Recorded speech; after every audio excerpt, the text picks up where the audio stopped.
Hey, Did you hear? Did you hear about the new podcast? Hoy, what's it called? It's literally called Psst. What? There's a new There's podcast a out new right now. podcast? It's from Fil-CHA. Filipinx AO sharing stories together, as in the Psst podcast.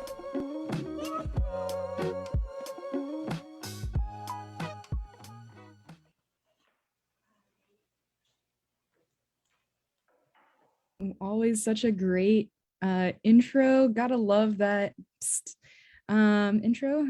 So welcome to another episode of Filipinx AO sharing stories together, otherwise known as Psst. Today is Saturday, the 18th, 2021.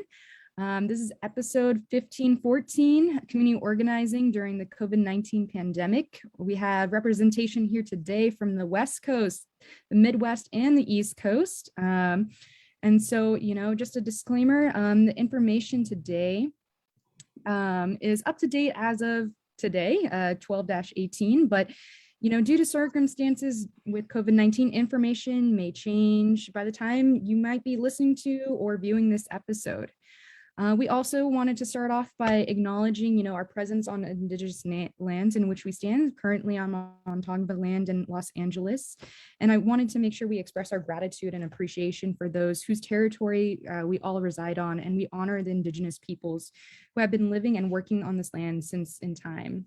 It's important to understand the longstanding history that has been brought to us reside on this land, and we seek our understand our place within that history. And just, that land acknowledgement is not enough. There's more that we can dig in deeper and self-reflect and unlearn and relearn. And so with that, some other housekeeping, just wanted to before we get started here, just want to make sure we have closed captions in Zoom and Facebook, and we have posted the instructions in the chat and comments. So thank you to Alexa, who's working behind the scenes doing that for us. So with that, let's get into talking about community organizing across the United States. My name is Andrea Mackey. I am one of your podcast hosts here with Fil-CHA, and I'm coming to you today again. I'm from Tanglao land. I'm a healer, community organizer with Kabataan Makabayan, based in historic Filipino town, Los Angeles. And I'm a Peter Harbridge Health Policy Fellow with California Pan-Ethnic Health Network, doing policy and advocacy work, bringing together mobilizing communities of color. And so I'm going to pass it off to my other podcast host here today, Leezel. If you want to give a quick intro yourself. Sure. I'm Leezel Tanglao. My pronouns are she, hers, her, and hers. I'm also on Tanglao land. I'm based in Los Angeles. I'm a journalist by trade, but also wear many hats in serving our community. I'm currently on the board of Fil-Pro, the Filipino Young Leaders Program, and I am the incoming president of that, as well as the project director of TIO. And I would love to hand it off to our external host, Daniel, to introduce himself. Hey y'all, glad to be on. Psst. I keep looking back, someone's trying to call me whenever I hear that. So my name is Daniel Lazo. I go by he, they pronouns interchangeably, but I accept all pronouns with good intent. I'm a settler on the unceded ancestral homeland of the Tamian Nation, also known as San Jose, California.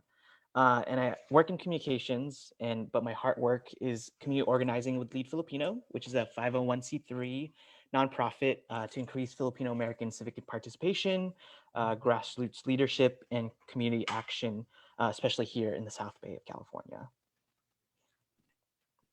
And I'll go ahead, and y'all didn't answer or think about the icebreaker question that we talked about, which is, what is your, and I think about this a lot when it's time for, the holiday season, when we have the time to do things for ourselves, self-love, self-care, very important.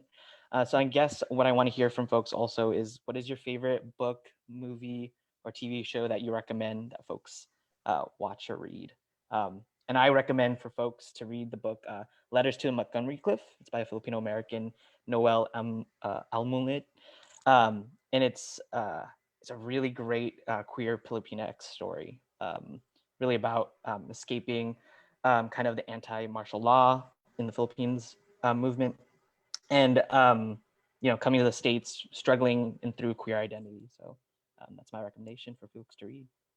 I'll go ahead and pass it on to Ellen.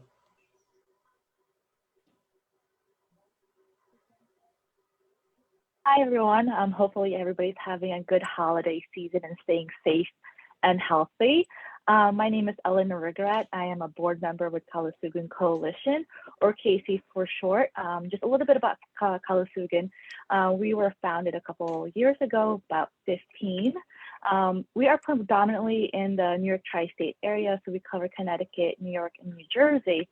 And the reason why Calaguas was founded was because Filipino community, being the fourth largest in New York, had no voice or representations or resources for health and education in the community. So lo and behold, fast forward to now present, we are a member of FIVE. We're a nonprofit organization, 501(c)(3), and our main mission is to provide resources, community resources, research, and education to our Filipino or kababayans in the New York and New Jersey area. And as for books, unfortunately, I am a DNP student, so right now all my recommendations are focused on nursing articles and reading books. But the book I'm actually reading right now for my class is Medical Bondage, which talks about American reproductive history in with African Americans and Irish women. So that is one book that I'm actually reading for this week in preparations for my class. So thank you for having me on, and I'll give the mic to Kimmy. Thanks, Ellen. Hi, everybody. I'm Kimmy Maniquis. My pronouns are she, her, and hers. Calling in from occupied Tanglao land, Long Beach, California. And super honored to be here in community with you all on this Saturday. It's really, this is very exciting to have this conversation, and really happy to be in community with you all. And hope you're all staying safe because it's getting wild again. Really appreciative that, we're all here and well. And so I'm from SIPA, Search to Involve Filipino Americans. I'm the executive director. SIPA is an organization that's been around for 50 years. Next year is going to be our 50th year anniversary. And our mission is to enrich and empower generations of Filipino Americans through our 3 pillars of health and human services, community economic development, and arts and culture.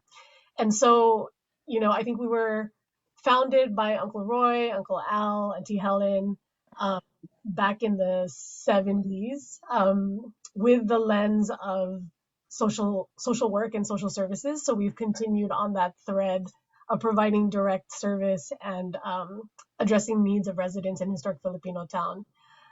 So that includes youth programs, mental health outreach. I'll talk a little bit more about that later on, of course.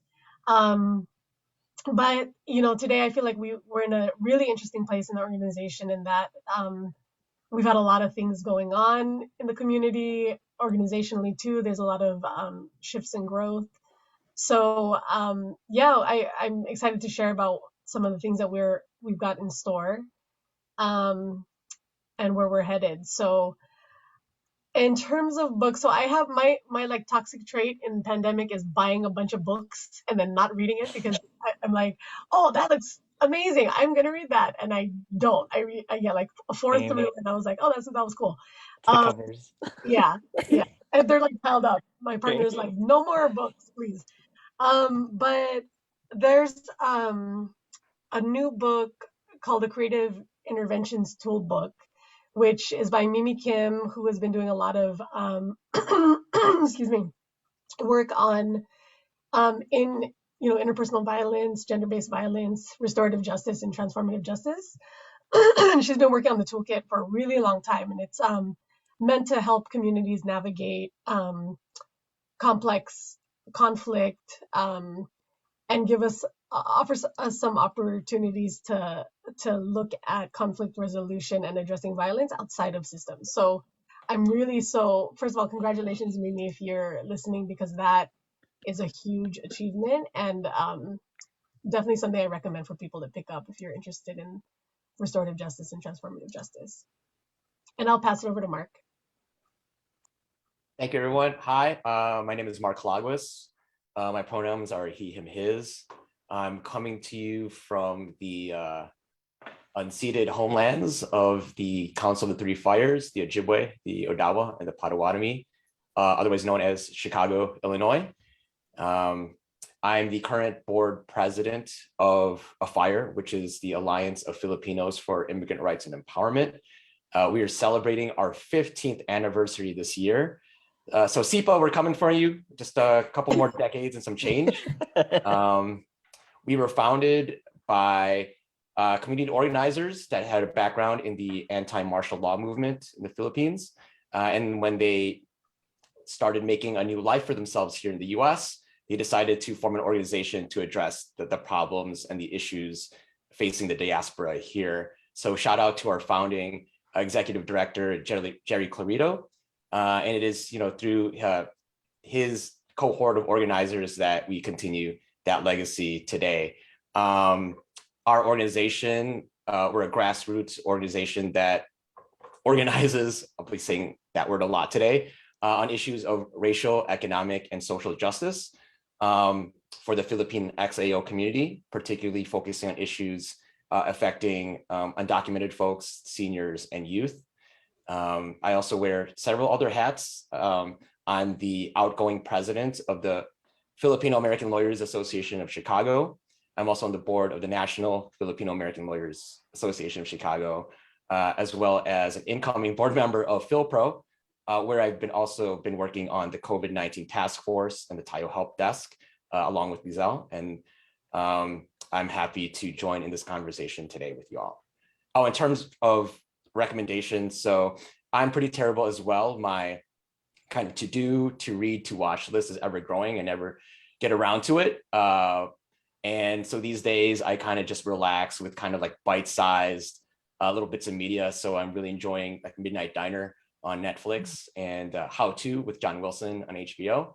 In terms of Filipino related stuff, I've not gotten around to it, but I really do want to read some works by Gina Apostol, as I'm a comparative literature major, so kind of magical realism, historical fiction is something that really appeals to me. So Insurrecto is a novel that's been on my list for a long time.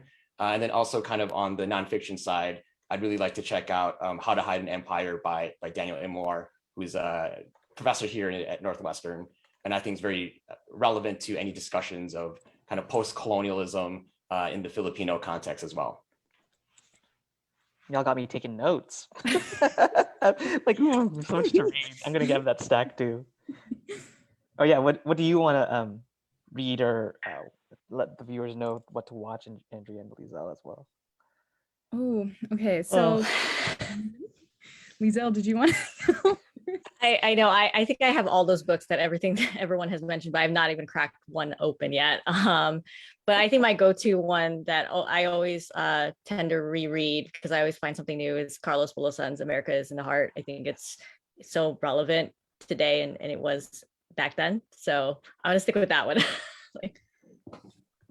I'm gonna, for a different type of media, actually I've been listening to a lot of podcasts, obviously Fil-CHA's, of course, but outside of it, it's this podcast called Revolutions, and they take you through the history of different revolutions that happen.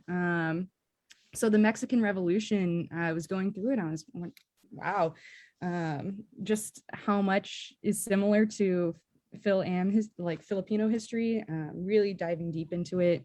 And it's so much drama also that happens. So I'm here for real life chismis.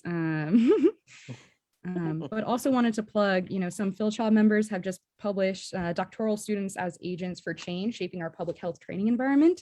Really great journal article, wanted to plug, but didn't want to take up too much time on that. Leezel, did you want to share more about our sponsors? Sure. So before we begin, I'd love to take a minute for some acknowledgements. A big thank you to the Association of Asia Pacific Community Health Organizations, also known as AAPCHO, for making this possible. Also, this podcast was partially funded with generous support from the Walmart Foundation. Our podcast is also produced in partnership with the We Can Do This and the Department of Health and Human Services. Yeah, so this episode, Community Organizing During COVID-19 across the US, follows episode 13, Immigration and Resources for Mixed Status and Undocumented Filipinx AO During COVID. And so it's consisting of all of us. And so really interested in seeing how regional organizations are handling, the pandemic and providing resources for our communities during this time. And so throughout the episode, we're going to be accepting questions, whether you're watching live on Facebook, and we'll try to do our best to answer these questions throughout the conversation. But I know, Daniel, I think you had a question lined up already for our guest here today. Yeah, I got the first topic at hand. And it's a pretty loaded question, kind of multiple questions layered out.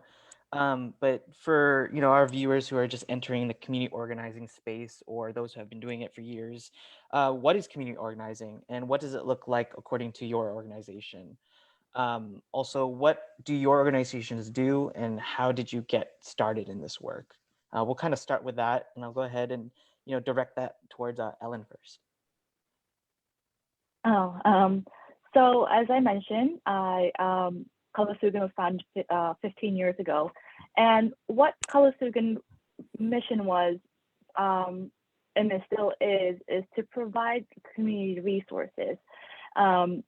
Last year, it kind of changed its head around with COVID. We were in talks and partnership with the Philippine consulate and some local Filipino organizations such as NAFA, Philippine Nursing Association of New York, and the Association of Philippine Physicians of America, creating a health forum that focused on cardiovascular health, diabetes, and also cholesterol health. And when February and March hit, you kind of trying to figure out, what is the need that our communities must have?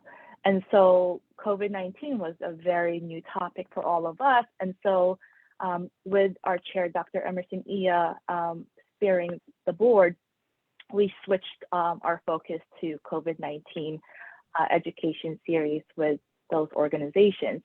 And part of it was that we understood that no one knew what COVID-19 was and how it affected our community, especially in Queens. Queens was kind of the epicenter of COVID-19, and being a nurse myself and being redeployed, we went from 5 board members to 4 and working in between community organizing and providing forums, education forums for that. And so the health forum went from COVID-19, understanding what it was from its symptoms, it's how do you keep safe, to more of a platform to provide frontliners a voice and how they are facing COVID-19, to also partnering up with fellow doctors in the Philippines and nurses, and what are they doing for the vaccination program and what resources we have for the vaccination program in New York City as well. And then when we had the George Floyd and then the Asian hate crime increased, we partnered up with the community affairs to provide resources and education to our communities to talk about, well, how can we combat Asian hate crimes within New York City? And to this day, it's still rising, and it's still one of the biggest, to me, on top of COVID, is one of the second pandemic that we're facing as a community, because safety is not there. And so those are some of the organizations that we focused on for COVID.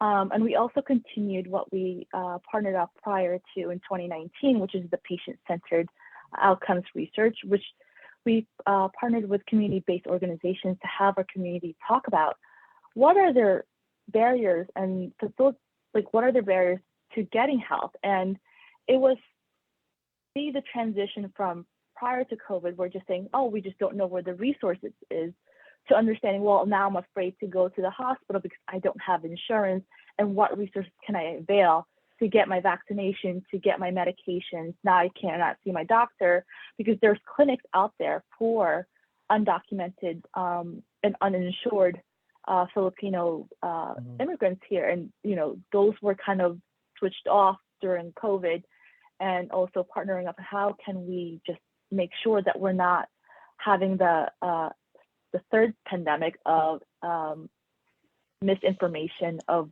being crossed in social media. So those were kind of the organization's mission during COVID-19.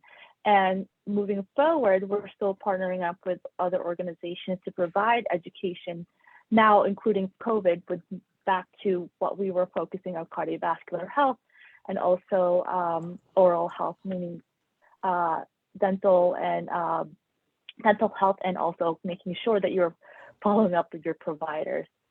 So those are some of the examples that we have done in Kalusugan.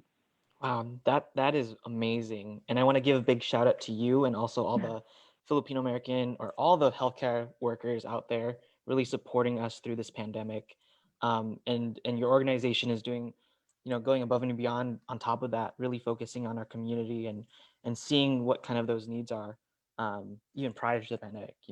I have family members with diabetes and a lot of heart problems too, and it's really apparent that they don't know where the resources are. But it's good to hear that there's organizations like yours that really direct that need, and also address that fear, like you were saying, like with health insurance and money and stuff like that too. So really great to hear.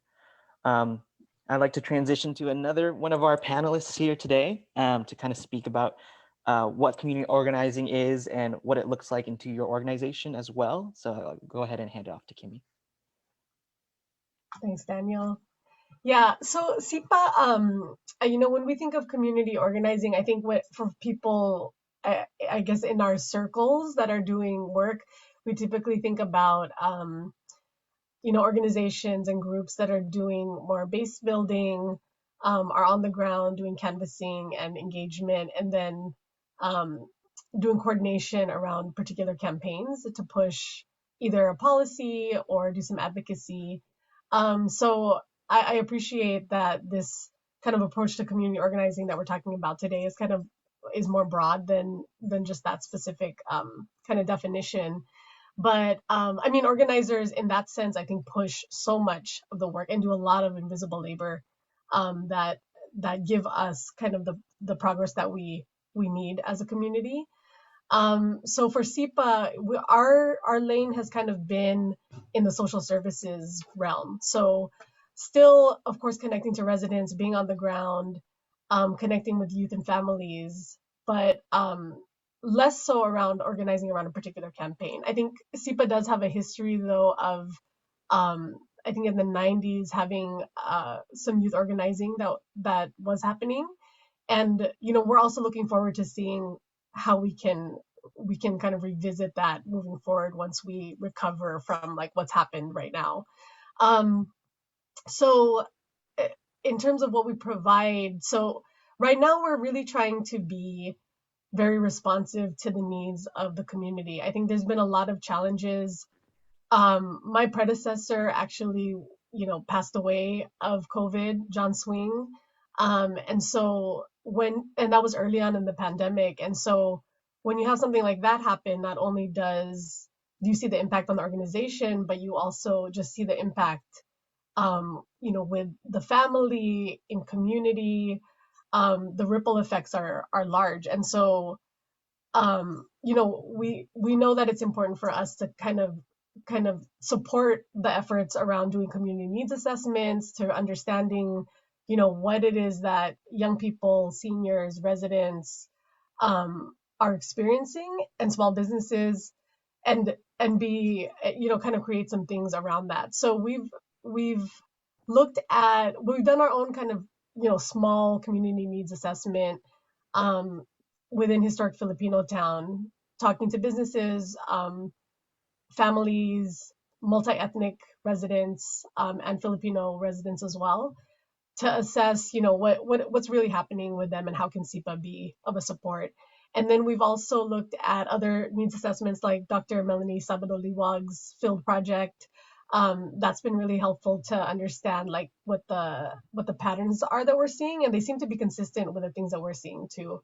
So, in aligning our 3 pillars of work with what we're seeing in these community needs assessments, I think we're continuing to see how we can strengthen what it is that we're doing.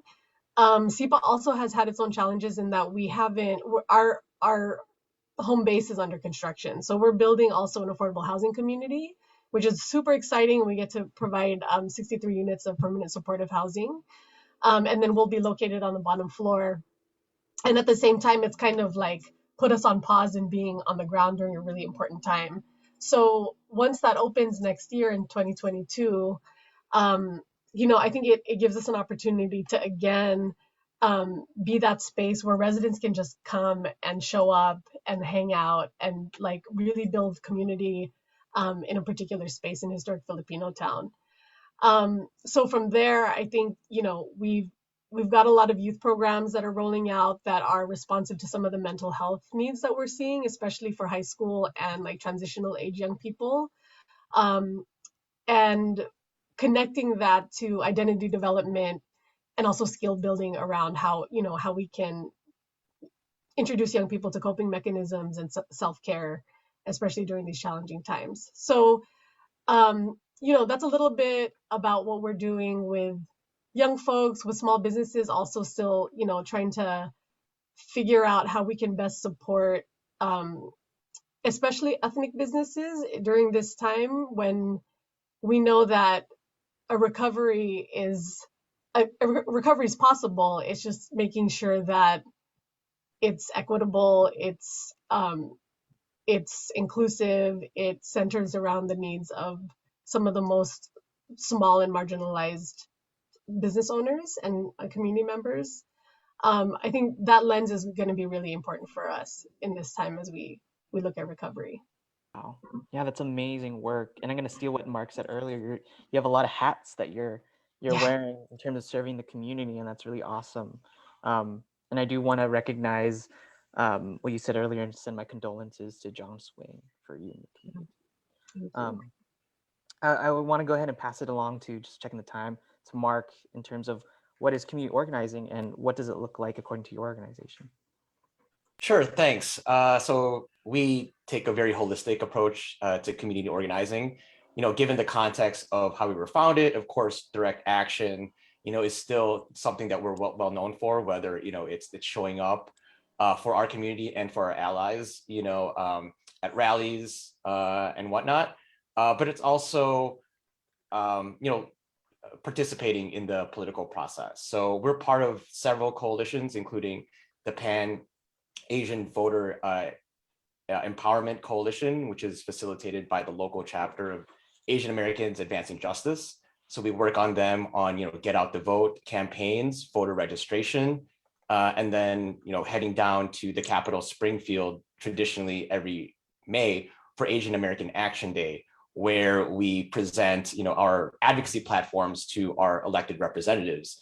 And AFIRE, takes such pride, pre-pandemic, of course, of, busing, a whole load of, intergenerational community members, from our titas and our seniors to our youth fresh out of college, and placing them, in front of our elected officials and letting them know kind of what issues we're facing in our community. And one of them, of course, is domestic worker rights. So this also dovetails with our other coalition. We're a member of the National Domestic Workers Alliance. And, we were part of a concerted effort that helped get the Illinois Domestic Workers Bill of Rights passed in 2016. So this was only the 6th such bill, I think, in the country. And it provided, protections for our domestic workers who oftentimes, get ignored just because they work in a private home versus, an office or a factory. And so this bill extended basic labor protections to caregivers, nannies, house cleaners, and the like, and also enshrined protections against, sexual harassment, certain, wage and rest requirements. And so, of course, now the work for us is to educate the community about how to assert those rights as well. We're also a member of the Illinois Coalition for Immigrant Rights, for Immigrant and Refugee Rights.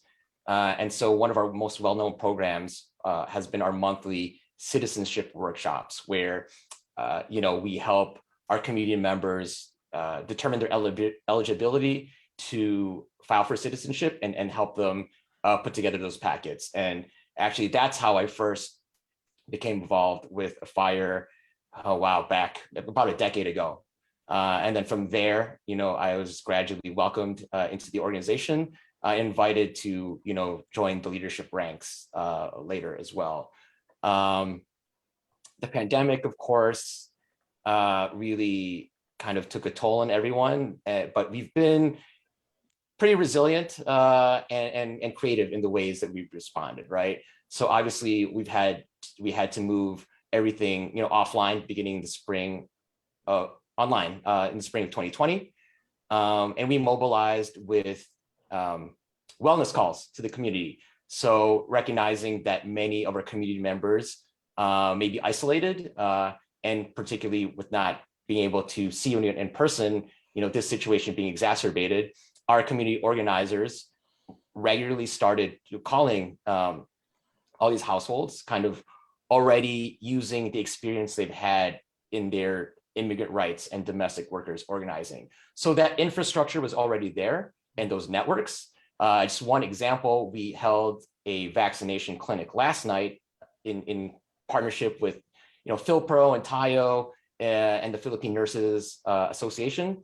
And Tita Sally, one of our former staffers and longtime volunteers, personally reached out to 100 domestic workers, to generate outreach and drum up, publicity for this event. And in the end, it was very well attended, and it just goes to show that we have our younger organizers who are more tech savvy, kind of holding it down in the digital space, but there's still nothing that can replace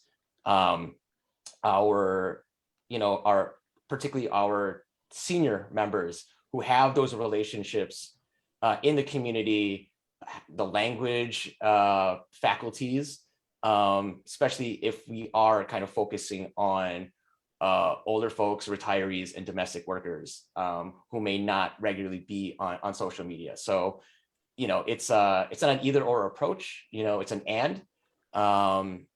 But, from those wellness calls, we also started opening up virtual spaces, our so-called pandemic series, which is a playoff of multiple phrases. So, pandemic, as in giving, an opportunity for folks to get on the mic and just express whatever they're trying to process during the pandemic. And of course, pandemic is also a play on pandesal for that Filipino twist.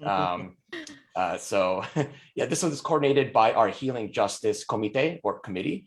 And so these kind of, it's just a space for people to kind of express, what they're going through, whether it's their fears about the pandemic, sharing resources, how to connect them to, government services, mental health resources that they might be needing. And of course, also talking about other issues of the day, right? So, how do we respond, to the protests and uprisings, that intensified during the summer of 2020? How do we respond to the incidents of anti-AAPA violence and bigotry? And of course, the larger conversation about kind of what's the role of white supremacy and anti-Blackness and the legacy of colonialism that kind of lie at the heart of some of these kind of related challenges that confront Black and Brown communities in particular. And so, that also dovetails into our annual Bayanihan show, which happened in October during Filipino American History Month. So that was a really great opportunity for, again, all of our community members to talk about mental health in a kind of a variety show format. So it's very kind of culturally tailored. And so we had everybody from, students in college to, retirees, singing, dancing, doing spoken word poetry. again, for just to just share kind of their own experiences as Filipino XAO in Chicago. Because again, we're not a monolith. And so we try to be as inclusive as possible and, uplift those voices. And, because our community is kind of not as large as, say, the communities on the West Coast, again, I'll say coalition building is so important, especially during the pandemic when everybody's resources are stretched thin. So definitely for 2021 and 22, we're also adopting a hub and spoke model as kind of being a place to connect people to the experts, to the government and nonprofit agencies, because again, we can't handle it all. And I think we've kind of cultivated a reputation as being the one place that people turn to when they have a problem in the community. And so in an effort to not overwhelm our staffers as well, and also to kind of highlight the important work that our colleagues are doing, we've offered up, COVID-19 resources page on our website.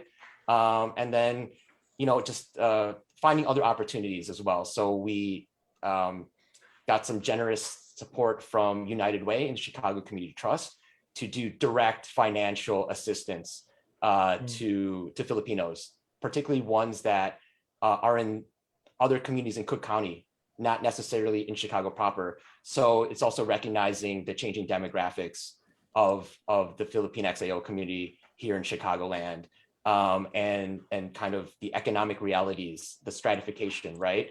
And particularly if you're undocumented, you might not have access to some of the government resources. So, we're trying our best to fill in those gaps as well. And again, just to tie it all together, if we talk about kind of the public health emergency, the public safety issues, and again, kind of the festering issues with the disparate treatment of minorities in the criminal justice system, trying to imagine, what are some non-carceral alternatives, to help our community. And we just got to end it with, the mantra that an organized community is a safe community.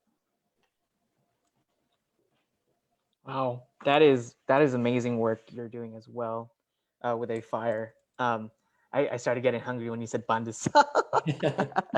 Lead Filipino just did a virtual cooking class on how to make it too. So it was definitely something that just like also sparking the memories of like, we have Filipino cultural nights here, which are kind of similar to the variety shows that you were describing, and really that influence in understanding our culture, but also that kind of intergenerational and level to it is really inspiring to see. And just hearing about the understanding of accessibility, especially with the digital divide that we have in our community. So having our titas reach out to 100 folks, or having the youth just blast stuff on Instagram or Twitter or TikTok or what have you. So that's really great to hear. And just talking about filling the gaps. We have our kanin, but what is the ulan that's really motivating us and making us feel satisfied with what we're delivering, right? So what I'm hearing from folks, with community organizing, kind of the common theme is what I'm seeing is, we listen to what the community needs, we're communicating them directly, and we're doing something about it, right? And so with that in mind, with the intersections that each of us are doing across the span of, United States, from Chicago, Los Angeles, New York City, and thinking about community organizing, and kind of there's been these buzzwords with diversity, equity, and inclusion, but oftentimes what gets lost is justice, in that kind of piece sometimes. So what does justice look like to you, in this conversation of what we're talking about for community organizing? I'll go ahead and hand it off to Kimmy first. I'm gonna switch it up a little bit. Thanks, Daniel. Justice is so huge right now, and just the ability and opportunity that we have to re-examine and then reimagine what that looks like. It feels like this is the opportunity. I think we're faced with multiple opportunities to do so, but especially right now. And I just want to name bell hooks. being on my heart and on my head, and the naming that we come from a lineage of her teachings. And so I think that that's been a beautiful reminder that we have generations of people who have been informed and been inspired and that carry bell hooks with us everywhere we go in our work. And I think there's so many lessons within what she also has shared continuously in her writings, and in her word. But there's definitely a, Mark, you talked about the carceral state. I think we know that the carceral state doesn't offer justice to communities of color, and to trans communities and all the intersections of where race and gender meet. And so there are ways that we have to reimagine like what justice means to us. I think we orient ourselves toward reliance on systems where we can actually seek accountability and feelings of justice outside of those systems. And so how do we build those is the question, right? Because I think as long as we limit ourselves to thinking that that's the only answer, we can't envision what else it could mean. So, you know, accountability, reflecting on accountability, how do we also build the muscles of entering conflict in a way that is generative, and being reflective about it, being open to it, and practicing conflict is something that I think we can relearn.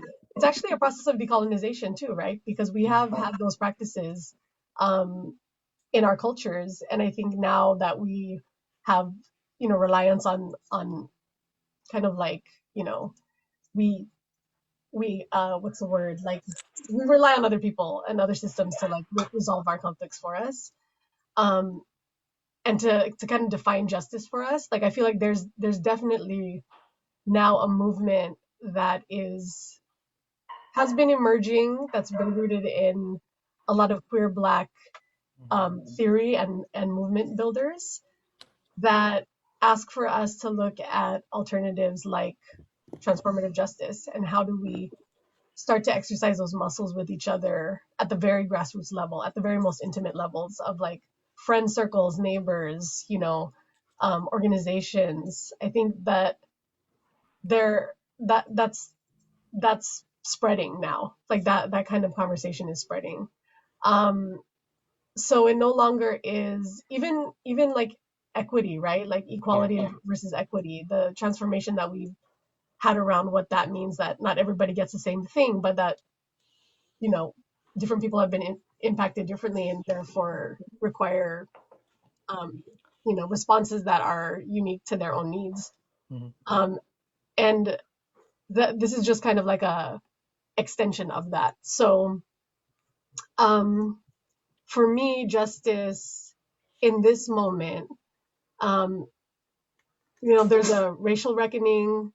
We have to combat gender, um, the patriarchy as well, and how that impacts and intersects with racial violence, and center the most impacted people in our work. So continuously examining who those are. It's young people, it's people of color, it's LGBTQ folks. And even within the Filipino community, we've been doing some analysis in our own equity strategy around naming explicitly, even the power dynamics between like Tagalog and other languages, and like being being documented, being undocumented, being Christian versus other faiths. So I think it requires for us to be really reflective about how power and privilege play out within our communities, and then operate with humility so that we're responding in a way that continues to center the most marginalized people. Yeah. Yeah, that is a great perspective that you shared, Kimmy, and rest in power to bell hooks. I think what really resonated with me when you were talking about that too was, bell hooks was all about storytelling, and I think I watched a video recently about her where she was talking about the hero arc and about how it's about power and domination oftentimes. but what's usually missing is love in that key component. And that's really what we want to see in terms of what we're doing with community organizing, what we're doing with, you know, our work in justice, is how does love really resonate in our communities when we're talking about the intersections that we face in the difficulties that that happen, you know, intersecting with our gender and our race and you know, our class and stuff like that. So that was really powerful. Thank you for that. I'll go ahead and hand it off to Ellen to answer, what does justice look like? So going back to what Mark was saying about organizations organizing, one of the things that I really saw during the whole COVID thing was the community organizations came together rather than just working separately. And, you know, that was something I've never seen in the time that I've been with Calaguas. And so I'm like, oh, this organization existed and versus this organization, what was their purpose?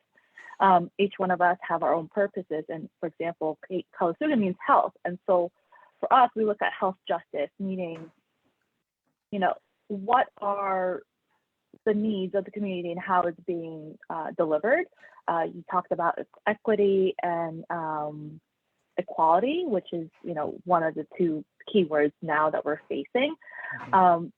We noticed that our data does not speak numbers. It's not there. And so we still keep championing and being part of that information to provide to the government, say, hey, we exist. We are a minority group that does not belong under the subgroup of Asians. We have specific needs and we have specific health needs that needs to be addressed. And so, you know, to hear and to see the work that, the one work that we kind of seen and kind of like newest is Dr. Ponce, where, you know, she kind of collaborated with all the Filipino organizations, say, hey, Biden administration, let's talk about how this affects the Filipino community. Nurses are the biggest hit with the stereotypes of we can just get nurses from the Philippines and bring them here to combat nursing shortages. Or we can talk about how multi-generational families are being affected because a mom is a nurse, a daughter is a nurse, a son is a nurse, a father is a nurse, coming home and no way to isolate while they're taking care of the family members. As well as when the Asian Center for Studies in Rutgers, you know, their funding was cut down, and it impacts how we're gonna provide medications, research information to our community, because now we don't have the funding and we have to crowdsource or we have to find grants and fight among the other grants to say, hey, we are part of this you know, part of this group. One of the biggest things that I've working in the community was the All of Us research and talking to the younger generations. I'm like, do you know about All of Us research and precision medicine? And they're like, well, what does that impact me and how does it impact me? I said, well, you know, our parents are getting older. We're going to be the ones, the caretakers of it. If we don't know what's going on with them, they're not being seen by their doctors, we're going to have the burden of care later down the road of saying, well, they never told me this is what they're taking, or I don't know what to do. And so part of that work that we're doing is making sure that everybody has the knowledge and the education to make sure that they're informed to make decisions for themselves and empowered to make sure that their families are taken care of and the resources are there specifically to address the needs of our community. So I think that is one health justice. And then the second one is to make sure our community is safe. And what Kimmy said regarding just having the legal representations, the legal rights of our community. The census, you know, census happened during the pandemic. That was one of the hardest things to do, is to make sure people filled out the census forms and making sure that they're accounted for, because there is that still fear of, I'm going to be deported, ICE was going to come to my door. And that was a hard undertaking for any of the community organizations to be part of. Oh yeah, misinformation was so hard to tackle when we were, getting Filipinos to, fill out the census, especially those who are undocumented.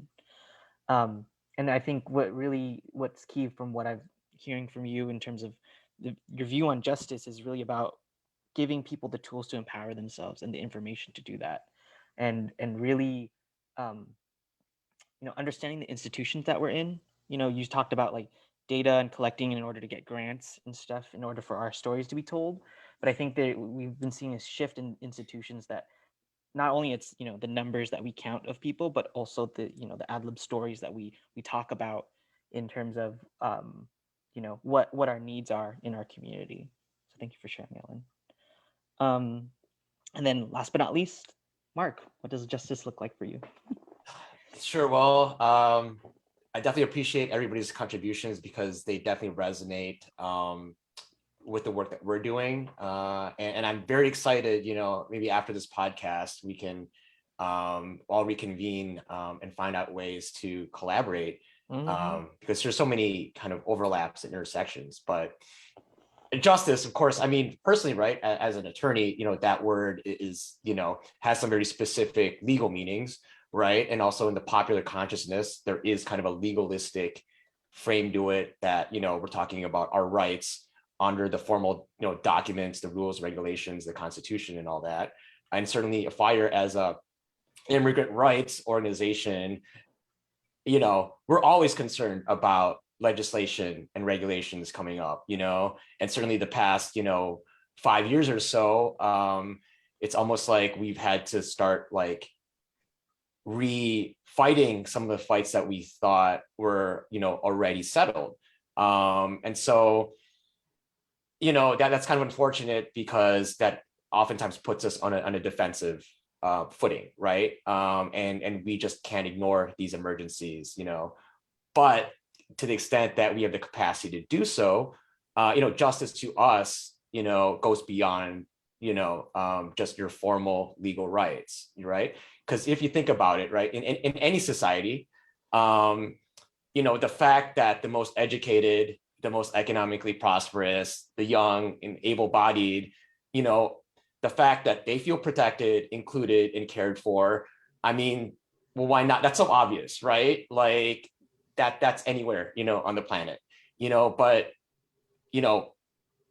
what about, the folks that are the most, marginalized, is the system working for them? And I think that's what a FIRE is particularly concerned about. Again, this kind of hooks into the model minority myth, right?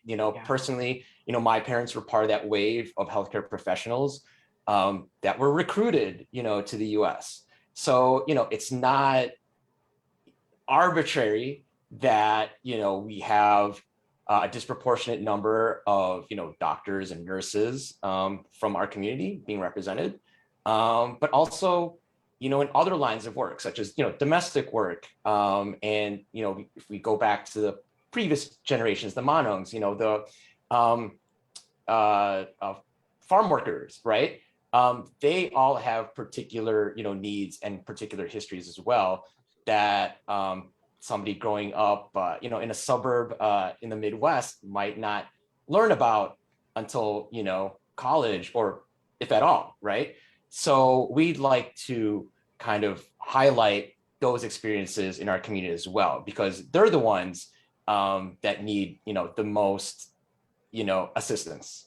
So justice also looks like, access to, mental health resources, social services, economic literacy and empowerment.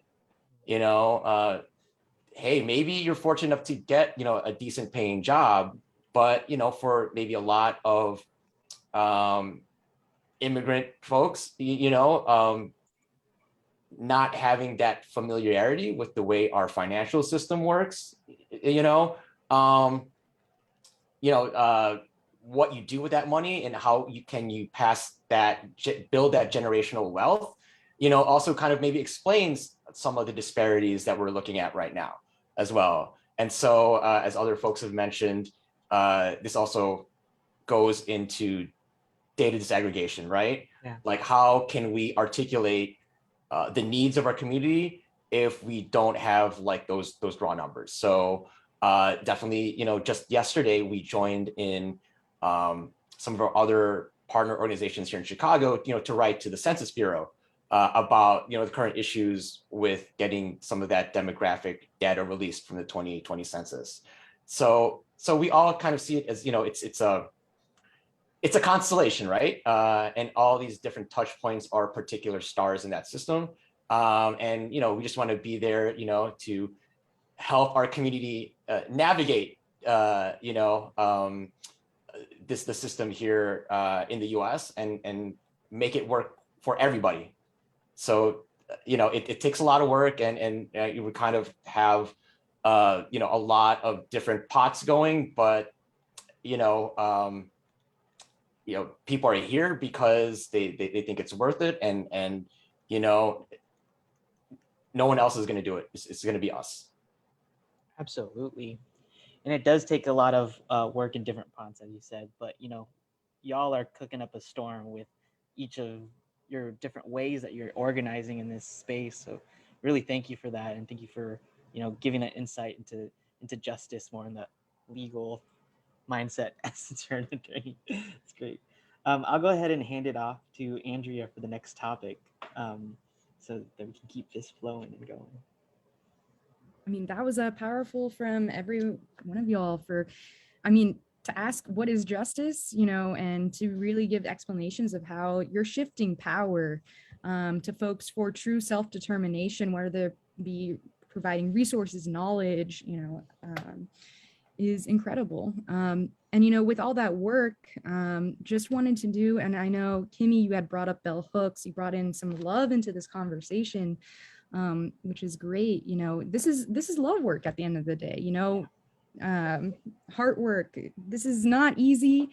And sometimes it's incredibly hard, and it's love at the end of the day that keeps us going. It's hope, it's joy. It's more than just these intergenerational traumas that people might see us or define us as. So what I'm wondering, to kind of shifting, when, there's a lot of loss and grief, and, how do you sustain yourself during, this pandemic, keeping community going, organizing going? How do you avoid this burnout? And I guess, Kimmy, if you would like to start off. Sure. I mean, I don't have like the best answer to tell you the truth. I think I have mastered nothing, but Oh, no. but I think I definitely have identified ways to at least, get better at this, right? Like, I think there's a lot of, even just the naming and recognition that a lot of this impact on us is imposed by not ourselves, but other forces in the system is also a relief, I think, off the individual and off me to just offer some grace and forgiveness to the self around like, this is not your fault that you are burnt out, or this is not your fault that you are tired or that you can't give 100% because it's a setup, right? This is not set up for you to just chill. So that in itself, I think, gives a permission to just be gentle with, a reminder to be gentle with yourself, right? And then actively seeking out, activities that do help for you to just unload, really. Like I think there's talk therapy is super helpful. Excuse me. I know it's not helpful for everybody, but even like other activities like somatic activities or dancing, or even the things that we rely on that we don't typically think of as being healing or therapeutic.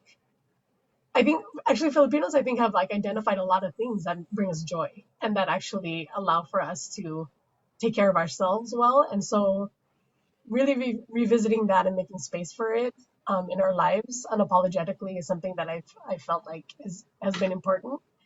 And then I think also this also comes with age, is like just saying no to things and having better boundaries. And especially during this time, I think I have like been able to assess what's really urgent, what's not really urgent, and what's my problem, what's not my problem, and what I want to do and what I don't want to do, and actually being able to, actually having no choice but to say no to certain things, right? And then as we're kind of coming out of this, and the demands are kind of increasing again on our own times, exercising again that muscle of saying, this is not something that I want to engage in, or this is not my problem, or that's not for me to deal with right now, right? I think that we, as culturally, gender-wise, also like the orientation of us in service, tend to always try to meet other people's needs and even anticipate other people's needs in a way that just isn't necessarily fair. So just all those reminders about, seeing yourself as the people that you're serving, and like caring for yourself in the way that you want to care for our communities. Like we are our communities that we serve.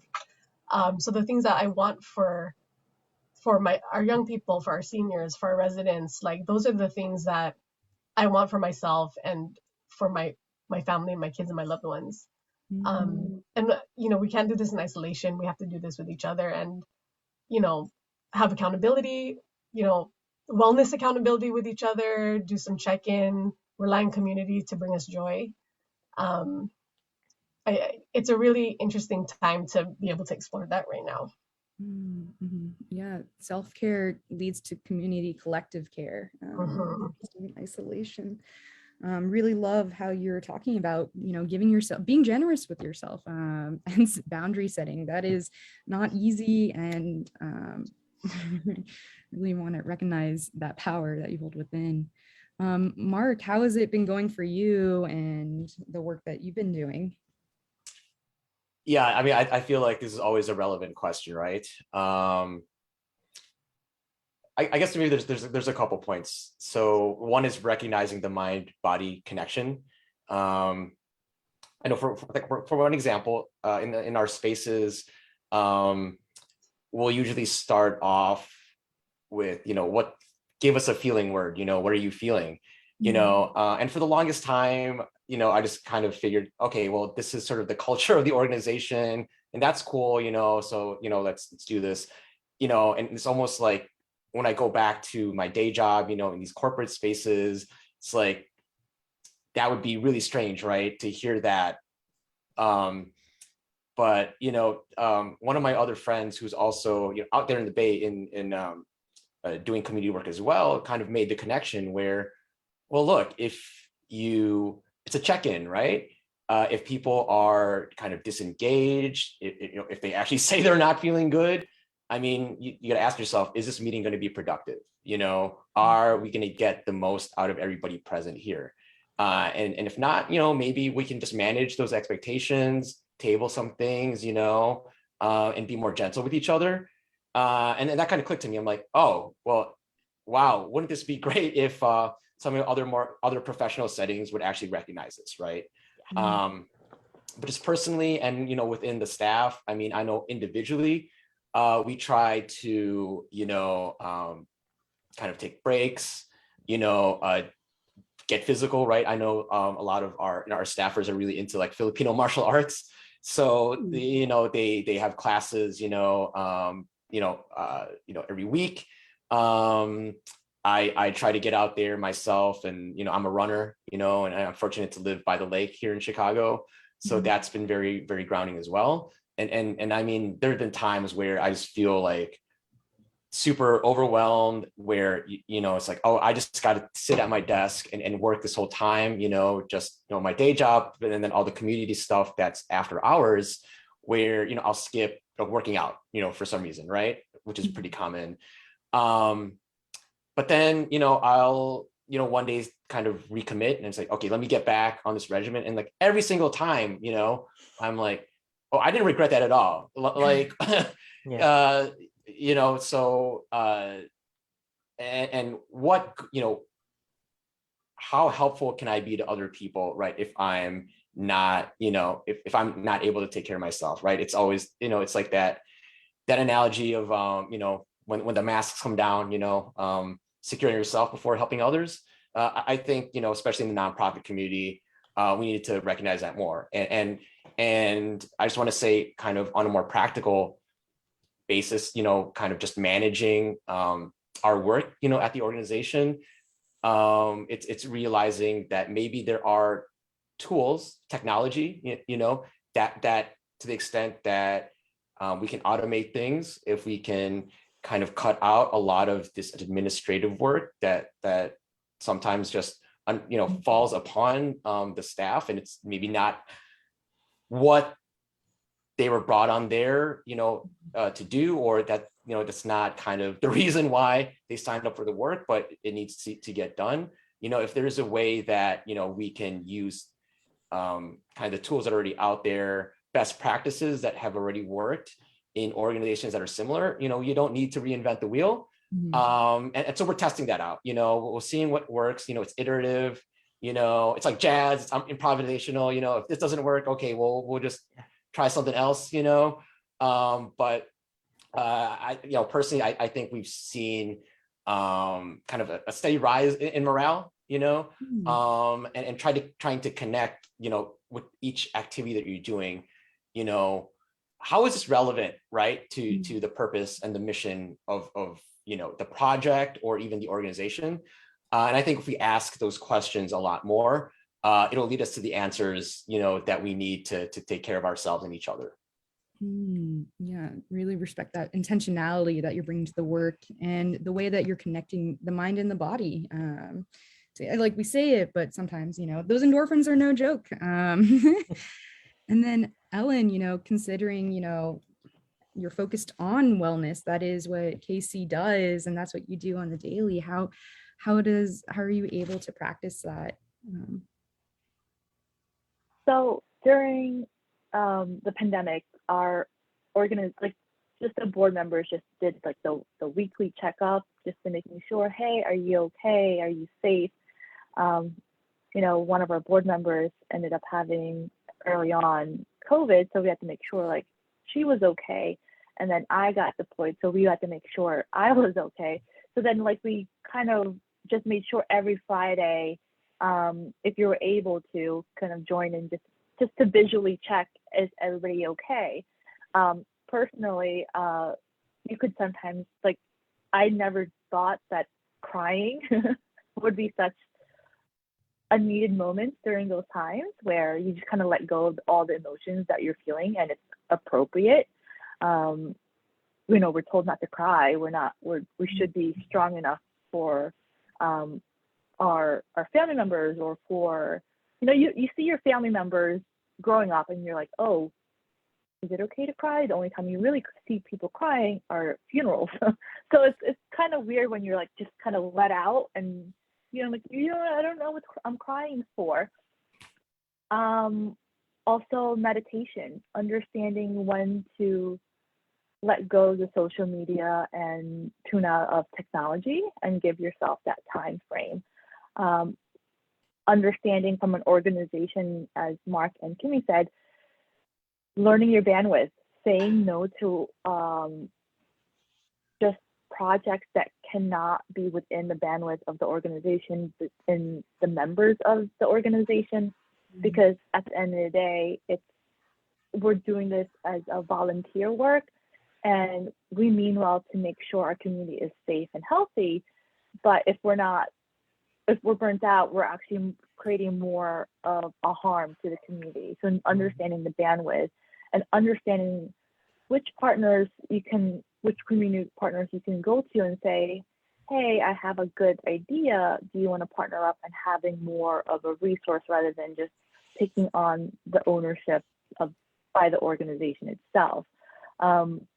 So for me personally, I kind of like just did more of the meditations, just tuning out the social media, actually switching off all the social media, because you go on Twitter and you mean well to put out good information, and you become angry and understood, like you realize I'm trying to promote all the good work that you're doing, but then looking at the other posts and things like that, you kind of just said, okay, what should we do and how should we do this? And focusing on the good work that you try to do and just tune out the negative is hard to do during those times. So, one of the things is that making sure you're okay and making sure your members are okay is the biggest thing to move forward. Yeah. And I really resonate with the crying. I'm a Pisces rising, so there's a lot of tears that come out, Oh, Pisces too. And Me too. Nice. Tears all around. If I can also add, like, just building off on what Ellen's saying, like organizationally, I feel like as a person with like positional power too, that there's this responsibility to also demand things for other people in the org and for ourselves. Like, when you look at philanthropy dollars and that whole report that came out about how much they actually invest in AAPI orgs, and it's like something super sad, like 0.2%, right, of philanthropy dollars go to our orgs. And like, I think there's this this narrative that we hear that, like, we I don't know, like there's a bunch of stuff, right, that we should be grateful for what we have, that we can make so much out of so little, that we should be like serving all the time and just like at our own expense. And I think there's so much that's rooted in like scarcity too. Scarcity, and understandably, a lot of our immigrant communities, we come from that mindset. And at the same time, there's so much abundance and there's so much that we can be demanding of the systems to pay us more, to give us more time, to like just advocate for our wellness and take care of us in better ways, and that it doesn't have to come from a place of sacrifice all the time. And so I think we've been seeing that in nonprofit leaders making that demand, and especially with all the anti-Asian hate kind of philanthropy dollars now being kind of tossed around, and organizations responding and reminding people that like we are worth investing in, and we carry a lot in this movement. Yeah, that goes back to what you said earlier, fight for yourself the way you would serve other folks too. So we also deserve and demand economic security, breaks, time, mental health support. Yeah. And then I know we're kind of running out of time here, but Leezel, did you want to ask another question for our guests here today? Yes. Thank you, Kimmy, for actually bringing that up, the scarcity mindset. I think it's just something that I think we're all in certain parts of our journey, just not only personally, but even just organizationally, and kind of like trying to figure out like at what point do we kind of try to evolve from that to something that's more like a thriving kind of abundance mindset. But I want to just thank all three of you for all your service in the community. And to segue into the next question, I would love to know, like, what are the biggest opportunities and challenges in just community organizing, especially with this week has reminded us we are still very much in a pandemic. And like, what has support been since the death of George Floyd for each of your organizations, and like, how can folks get involved in community organizing? Let's start with Mark. Yeah, definitely. We've had to grapple with this, ever since, we all got sent home back then. Technology, I think, is the, biggest factor here. We were forced to move everything online, which created some opportunities in that our reach is now, national, if not beyond. So when we started offering these, the healing justice, the pandemic spaces, we started seeing people, logging in from California and even Alaska. Our staff also participates, in this kind of informal discussion group in the community called Tuesday Club.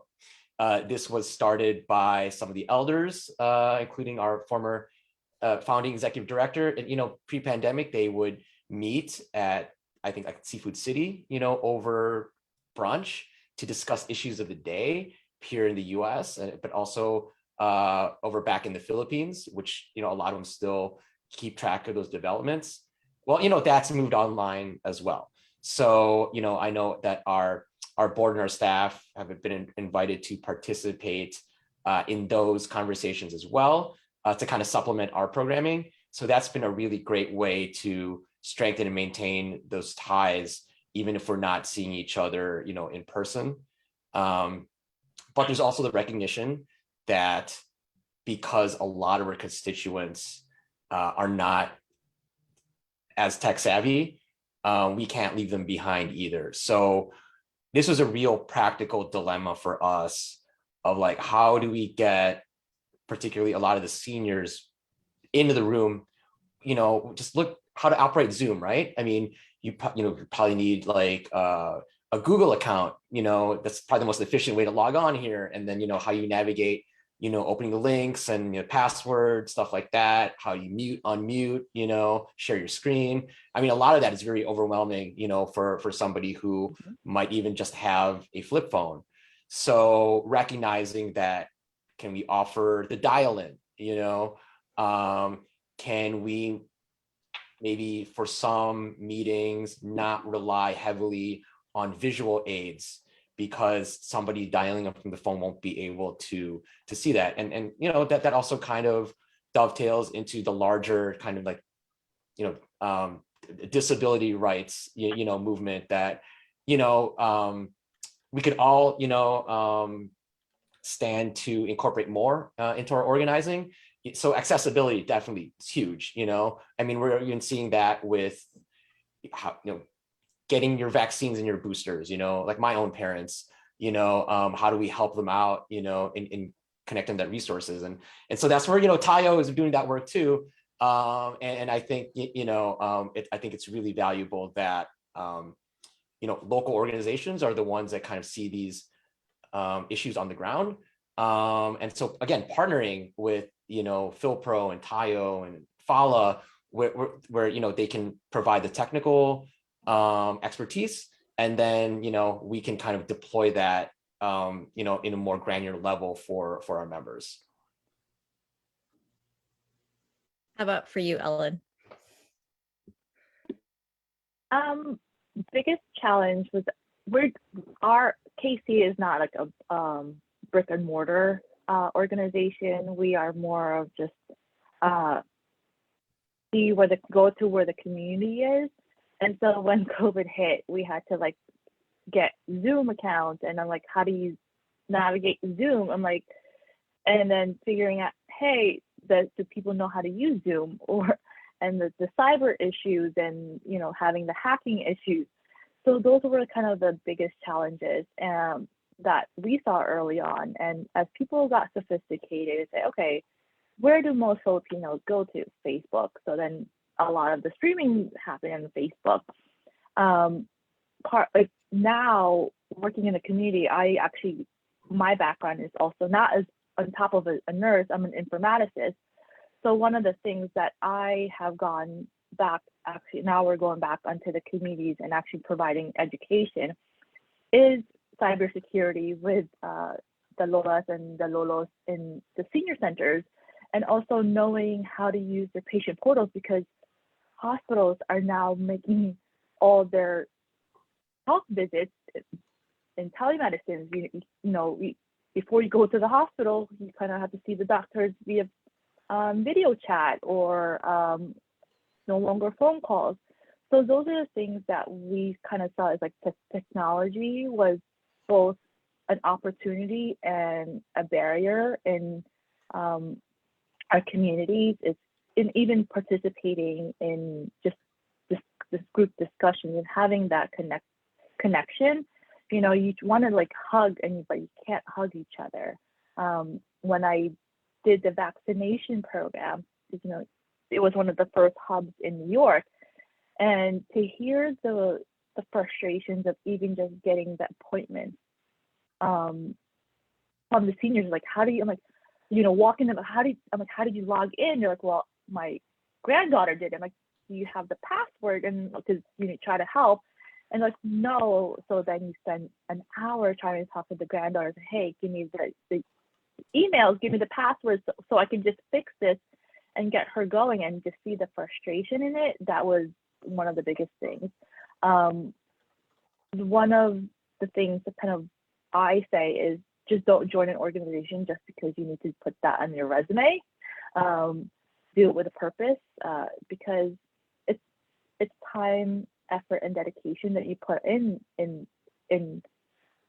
being part of an organization, because we're looking for you to come up with your expertise to show us, hey, maybe this is something good for our community. This is some partnerships that we can work with.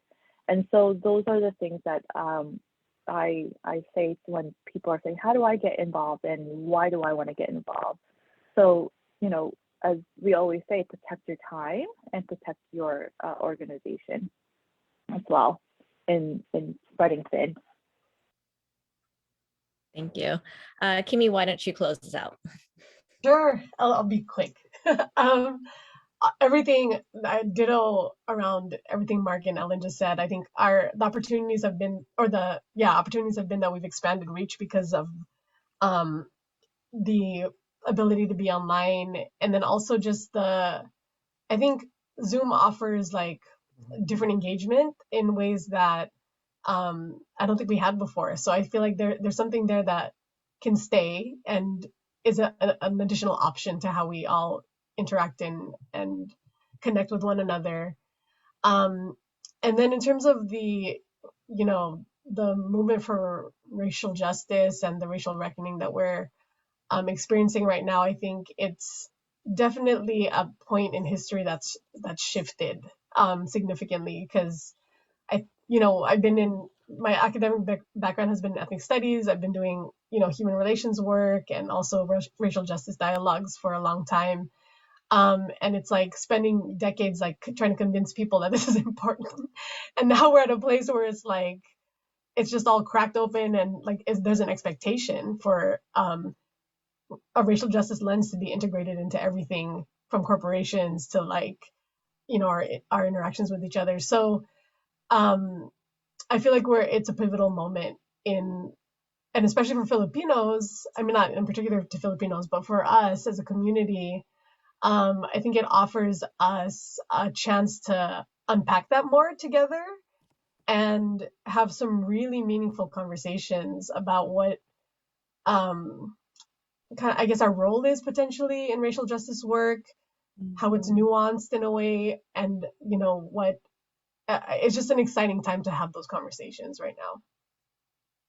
Oh, thank you. I mean, I feel like we could talk here for hours about this, and I think even in this like hour and a half conversation, I've picked up a lot of things that I think that should garner more conversations.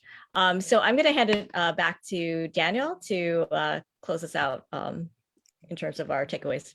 Yeah, and we'll do a little lightning round of key takeaways. So I'm thinking if folks can share a sentence, really hard, a sentence of what their key takeaway was from our chat here today, which was very enlightening, very amazing, very empowering.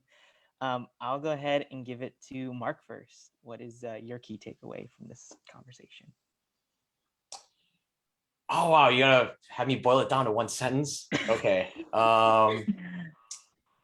Run-on sentence is fine. You can do it. You can do it, Mark. You can do it. Well, I just say, be bold, let your imagination run free and embrace complexity. So when you say, we're here speaking with the community, kind of think about like, is this really the whole community, And so think about, who else is not in this room right now, and how can we invite them and make them feel included going forward? Awesome. Some semicolons in that sentence. I love it. I'll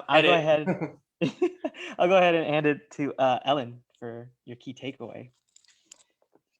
So COVID-19 was a catalyst for us personally and as an organization. It took time for us to reflect and see what our community's needs are.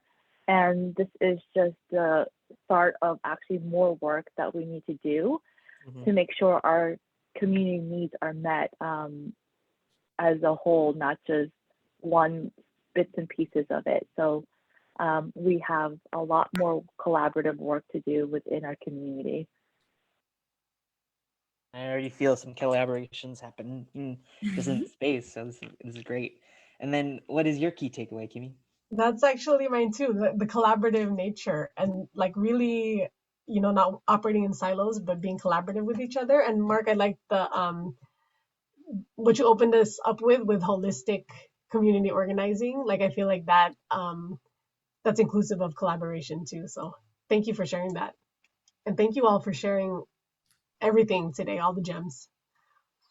So many gems. I'll go ahead and hand it off to Andrea and Leezel for the outro.